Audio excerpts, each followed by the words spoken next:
మొత్తం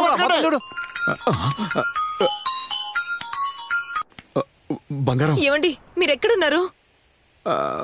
ఇక డబ్బులు కట్టమని తిడుతున్నారు. ఆ పనిలోనే ఉన్నాను. ఎలాగైనా డబ్బుతో వస్తాను. ఎందుకు ఆయాసపడుతున్నారు? అది పరిగెడుతున్నాను అంతే. నేను తర్వాత మాట్లాడతాను.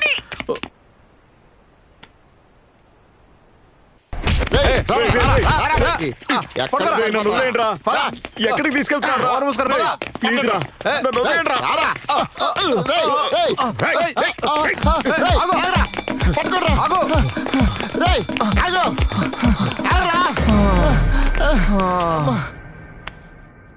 అయ్యో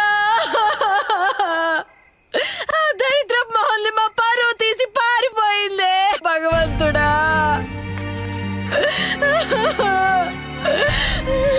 రే తమ్ముడు, ఎంత ఘోరం జరిగిందో చూసావా? నువ్వు బాధపడకక్క, నీ కోసం నేనున్నాను. స్నేహం అని దగ్గరకు చేరతారు, ప్రేమ పేరు చెప్పి లేపుకుపోతారు. మనం ఇక్కడ నోరు మూసుకుని కూర్చోవాలా? ఏ మణి, నేను అప్పుడే చెప్పానుగా వాళ్లతో చేరనివ్వకు అని. ఇప్పుడు మన కులం మానం మర్యాద అన్నీ పోయాయి. నువ్వు చేసిన పని వల్ల మన కులం కోసం బతికే అన్న సిగ్గుతో తలదించుకున్నాడు. ఏమయ్యా, ఇది మన కులానికి జరిగిన అవమానం. ఊరంతా తలదించుకోవాలి. ఇప్పుడేదో అయిపోయినట్టు ఊరంతా గొడవ చేస్తావేంటి? ఈ రెండు కుటుంబాలు ఎలాంటివో ఊరందరికీ తెలుసు కదా, ఇంకెందుకు కులం అంటావు? ఏయ్, నీ కుటుంబం ఎప్పుడో కులం తప్పింది, ఇంకా ఎప్పటికీ అందులో మార్పు రాదు. ఏమయ్యా, చాలా మంది వేరే వేరే కులాల వాళ్ళని పెళ్లి చేసుకున్నారు. మన ఊళ్ళో అందరం కలిసి ఒకటిగానే ఉంటున్నాం కదా. ఇప్పుడు కొత్తగా వచ్చే చిక్కేముంది? ఇలా మనం ఏమీ చేయకపోవడం వల్లే వాళ్ళు మన మీదకి వచ్చేస్తున్నారు. మనం ఏమీ చేయలేకపోతున్నాం. వాళ్ళని మనం ఏం చేస్తాం? వాళ్ళ బతుకు వాళ్ళది, మనది మనది. ఏయ్, నువ్వేంటి నక్సలైట్వా? గవర్నమెంట్ కు టోపీ పెట్టి ఆ తప్పు మా మీదకి నెట్టేశారు. పెద్దనా, మీరన్నది సరే కానీ నైటు షణ్ముఖం కొడుకు ఇంకొకడు వెళ్తున్నారు. వాడు అదిగో అక్కడ ఉన్నాడు, వీడేవాడు. ఏయ్, రా ఇక్కడికి. నాకేం తెలియదన్నా. నీకు తెలియపోయినా పర్లేదు, రా. ఇదిగో తమ్ముడు, నిన్ను నేను అనుమానిస్తానా?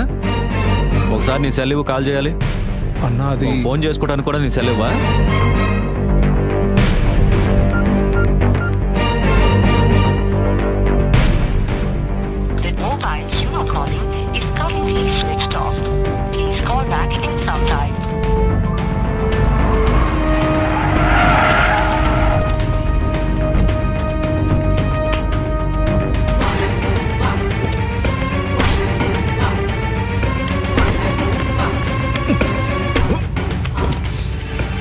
రాయండి.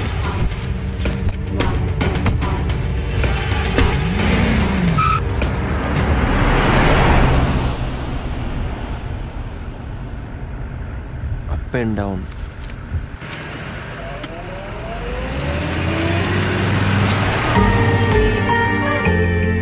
టీ తాగుదామా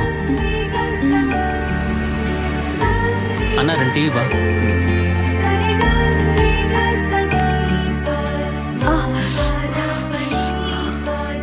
వేడిగా ఉందా అన్న? ఒక ఎంటీ కప్ ఇవ్వా.